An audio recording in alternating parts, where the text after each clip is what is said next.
Well, all eyes are on the stock market today here in Canada, in the U.S., around the world, as the latest escalation in the trade war started by Donald Trump put markets in a free fall. CP24's Jamie Gutfreund is tracking the situation this afternoon and joins us with the latest, looking at those numbers, just all that red across the board. Jamie. Yeah, it's pretty much gone from bad to worse since early morning trading, and all eyes have been on the markets. Wall Street got hammered yesterday with its worst one-day sell-off we've seen in the last 5 years. Also sending worldwide markets into a tailspin, but also here in Bay Street, things are not that great either. Down over 1,000 points at the TSX, over 1,100 points. To be honest, we're actually just down to about over 1,000. But it's been a rough day for investors. Let's not sugarcoat it. We've had trillions of dollars wiped out of these markets. Stocks opened sharply lower this morning after China said that it's going to impose additional tariffs of 34% on all U.S. products starting on April 20th. Essentially matching the 34% duties that were imposed by Trump on Wednesday. The Dow Jones Industrial Average down about 4.7%, or just over 2,000, or just under 2,000 points right now. Obviously moves second to second. Meanwhile, the S&P 500, that sank about 5% today as the broad-based benchmark was headed for its worst week since 2020, down about 11% over the last month. The tech-heavy NASDAQ composite, that's also down about 5%, down 13.5% over the past month.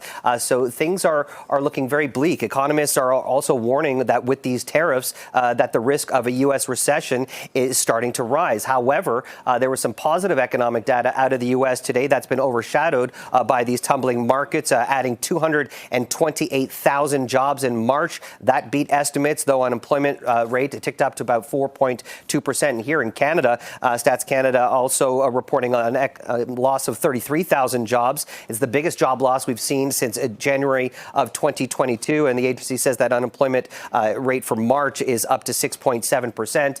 We got some reaction earlier today from an economist, but we also heard from U.S. President Donald Trump. Here's more.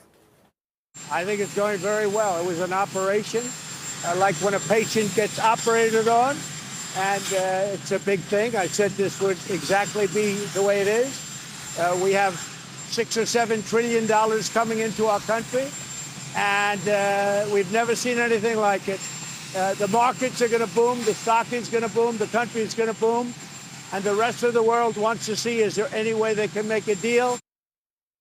When consumers feel a sense of unease, they stop shopping, or they certainly dial down what they buy, and that kind of thing leads to recession.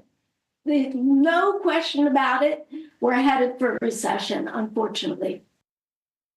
And it's going to be interesting to see how all of this economic volatility is going to not only impact the markets, but impact the economy, the housing market, and also how it's going to impact the next interest rate decision by the Bank of Canada. And also in the U.S., the Federal Reserve Chair, Jerome Powell, also saying that it's essentially too early to decide what the proper rate path should be. But obviously, these are very tough times for investors, and especially for anyone who planned on retiring anytime soon, or probably seeing a big drop in their portfolio. Back to you for now. Yeah, some jarring numbers there today. Thanks so much for that, Jamie.